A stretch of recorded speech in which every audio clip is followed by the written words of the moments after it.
तानिया का खून तो सफ़ेद था ही, लगता है कि ज़ावियार का खून भी सफ़ेद हो चुका है।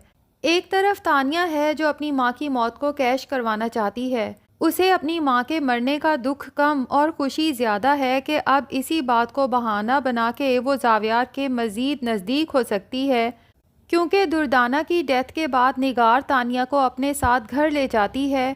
क्योंकि एक तो वैसे ही तानिया अपनी माँ की डेथ के बाद बिल्कुल तन्हा रह गई है और निगार को ये गिल्ट भी है कि कहीं ना कहीं दुर्दाना की डेथ के पीछे उसके बेटे जुनेद का हाथ है। हालांकि दर हकीकत दुर्दाना के इस दुनिया से जाने की असल वजह उसकी अपनी बेटी यही तानिया है, लेकिन तानिया खाला और बाकी सब घर वालों से सिंपैथी हासिल करने के लिए उन्हें बताती है कि जब जुनेद हमारे घर आया और मुझे तलाकनामा दिया, फिर उसके बाद इतनी बातें सुनाई कि मेरी माँ ये सब बर्दाश्त नहीं कर सकी।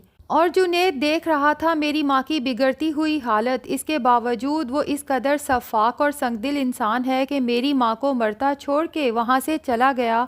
और फिर मेरी माँ भी इस दुनिया से चली गई। माँ के जनाजे पे ही तानिया रो रो के वावेला मचा देती है, जिसके बाद निगार जब घर आती है तो बहुत ज़्यादा परेशान होती है। गज़नफ़र और ज़ावियार को बताती है कि आज बहुत शर्मिंदगी का सामना करना पड़ा है जो कुछ जुनेद ने तानिया के साथ किया है। मुझे तो समझ नहीं आती मैं लोगों का, ख़ास तौर पे तानिया का सामना कैसे करूँगी कि उसकी माँ की मौत का ज़िम्मेदार मेरा बेटा है।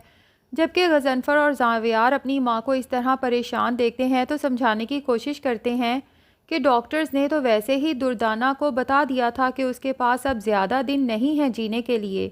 तो हम सबको ही पता था दुर्दाना अब जल्द ही हमसे बिछड़ने वाली है, लेकिन निगार कहती है डॉक्टर ने बताया है कि दुर्दाना की डेथ की वजह कैंसर नहीं बल्कि अचानक पहुंचने वाला दिमागी सदमा है जिसे वो बर्दाश्त नहीं कर पाई। बहरहाल अभी सब लोग दुर्दाना की डेथ के गम से निकले नहीं थे कि जुनेद के एक्सीडेंट की और हॉस्पिटल में क्रिटिकल सिचुएशन की खबर घर पहुंच जाती है। निगार तो रो रो के तानिया से कहती है कि ये सब कुछ उस मनहूस नायाब की वजह से हुआ है। मेरी बहन भी उसी की वजह से गई और अब मेरा बेटा भी ज़िंदगी मौत की कशमकश में है। जबकि दुर्दाना की अचानक मौत और जुनेद की ये हालत दर हकीकत इसी तानिया की वजह से है जिसके साथ निगार अपना दुख शेयर कर रही है। वही दरअसल इन लोगों के दुख की वजह है। अब हॉस्पिटल पहुंचने पर पता चलता है कि जुनेद के दिमाग को एक बाजू और टांग को गहरी चोट आई है, जिनको रिकवर होने में बहुत लंबा अरसा भी लग सकता है। जुनेद को थोड़ा बहुत होश तो आ जाता है, लेकिन उसके टांग और बाजू अभी भी काम नहीं करते, जिनकी रिकवरी में मज़ीद लंबा अरसा लग सकता है। अब डॉक्टर्स जुनेद को हॉस्पिटल से तो डिस्चार्ज कर देते हैं, लेकिन गज़नफ़र को बता देते हैं कि इसे घर पे एक्स्ट्रा केयर की ज़रूरत है। गज़नफ़र खुश होता है कि चलो कम से कम मेरा बेटा इतना रिकवर तो हुआ कि घर वापस आ सके।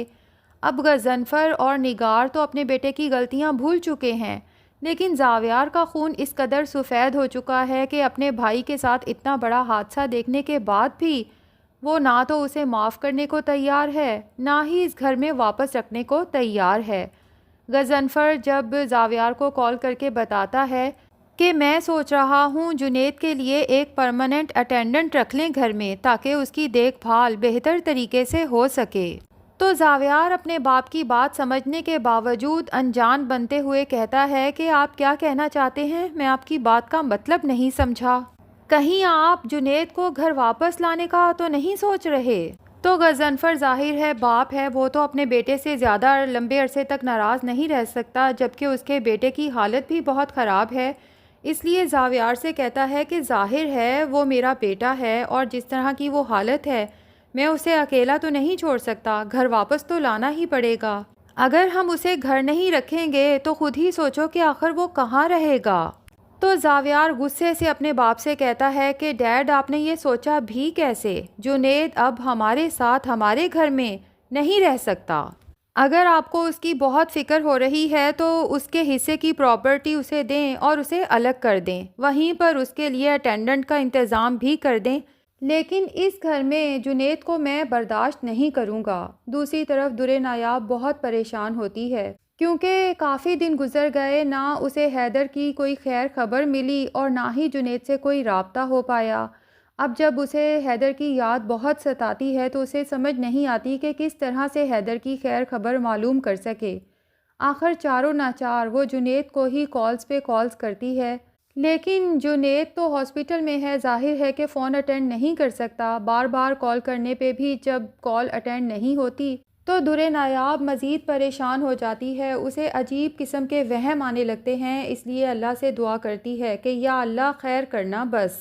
जबकि दुरे नायाब की भाभी जब देखती है कि वो आधी रात को किसी को कॉल्स करने की कोशिश कर रही है और ख़ासी परेशान भी है, तो फ़ौरन उसके सर पे आ धमकती है और सख्ती से दुरे नायाब से पूछती है कि आखिर आधी रात को तुम किससे बात कर रही हो। अब जाहिर है कि जब दुरे नायाब की भाभी को पता चलेगा कि नायाब जुनेद को कॉल्स कर रही है तो वो तो वावेला मचा लेगी कि क्या अभी भी आप लोग यही कहेंगे दुरे नायाब मासूम है और इसका जुनेद के साथ कोई ताल्लुक़ नहीं। अगर कोई ताल्लुक़ नहीं है तो भला दुरे नायाब को ऐसी क्या ज़रूरत पड़ी कि आधी रात को, जबकि इसे लग रहा था कि सभी घर वाले सो रहे हैं, ये जुनेद को कॉल्स पे कॉल्स कर रही है। अब ये भी मुमकिन है कि दूसरी तरफ जुनेद का मोबाइल भी तानिया या किसी और घर वाले के हाथ में हो और वो भी जब देखे कि आधी रात को जुनेद के नंबर पे दुरे नायाब की कॉल्स आ रही हैं, तो तानिया को तो मौका मिल जाएगा कि आप लोगों को तो ये बात अब पता चली है और मैं तो ये बहुत लंबे अरसे से बर्दाश्त कर रही थी। दुरे नायाब को परेशान देखकर दादी भी बहुत परेशान हो जाती हैं और उसे कहती हैं कि सारा कसूर उसी तानिया का है। वो तो चाहती ही यही थी कि एक दफ़ा तुम अपना घर छोड़ो और वो तुम्हारे घर पे कब्ज़ा कर ले। लेकिन साथ ही दुरे नायाब से कहती हैं कि कसूर तो बहरहाल तुम्हारा भी है। आखिर क्या ज़रूरत थी इतनी जल्दी यहाँ आने की। निगार सिर्फ जावियार से कह ही रही थी ना कि इस लड़की को इसके घर में भेज दो। कौन सा जावियार ने तुम्हें सच में भेज दिया था? हो सकता है कि सुबह उठ के जावियार कुछ और फैसला करता, लेकिन तुमने तो खुद ही अपने पाँव पे कुल्हाड़ी मार ली। अगर तुम थोड़ी सी समझदारी से काम लेती तो तुम वहीं रहकर सबको यकीन दिलाने की कोशिश करती कि तानिया तुम्हारे ऊपर जितने इल्ज़ामात लगाने की कोशिश कर रही है वो सब बेबुनियाद हैं। लेकिन घर छोड़ के तो तुमने तानिया की लगाई हुई आग को मज़ीद हवा दे दी और सबके शक को यकीन में बदल दिया कि तुम्हारा और जुनेद का चक्कर चल रहा है। वैसे देखा जाए तो इस दुरे नायाब को तो जावियार की दादी ने भी मरने से पहले यही समझाया था, बल्कि कसम दी थी कि मुझसे वादा करो कि तुम कभी भी घर को या जावियार को छोड़ के नहीं जाओगी। और एक मरने वाले की नसीहत को तो वैसे ही इंसान अपने पल्लू से बांध के रखता है। फिर जावियार की दादी तो वैसे भी दुरे नायाब से बहुत मोहब्बत करती थी, बहुत ख्याल करती थी, लेकिन दुरे नायाब ने उनकी भी नहीं सुनी। बज़ाहिर तो नायाब को बहुत मासूम बनाया गया है, लेकिन अंदर से काफ़ी ज़िद्दी किस्म की लड़की है कि जो अपने दिमाग में समा जाती है वही करके रहती है। तो नाज़रीन, अब आखिरी प्रूफ तो जुनेद के मोबाइल में तानिया और उसकी माँ की रिकॉर्डिंग है। देखना ये है कि क्या जुनेद अपने मोबाइल की वो रिकॉर्डिंग सब घर वालों को सुना पाता है, या फिर ड्रामे को मज़ीद लंबा करने के लिए और सस्पेंस क्रिएट करने के लिए दिखाया जाता है कि तानिया ने जुनेद के मोबाइल से उस रिकॉर्डिंग को भी डिलीट कर दिया है। तो आपको क्या लगता है, क्या रिकॉर्डिंग जुनेद के मोबाइल में सेफ रहेगी या तानिया डिलीट कर देगी? कमेंट सेक्शन में अपनी राय का इजहार ज़रूर करें और अगर हमारे चैनल पे नए हैं तो प्लीज़ चैनल को भी सब्सक्राइब कर लें।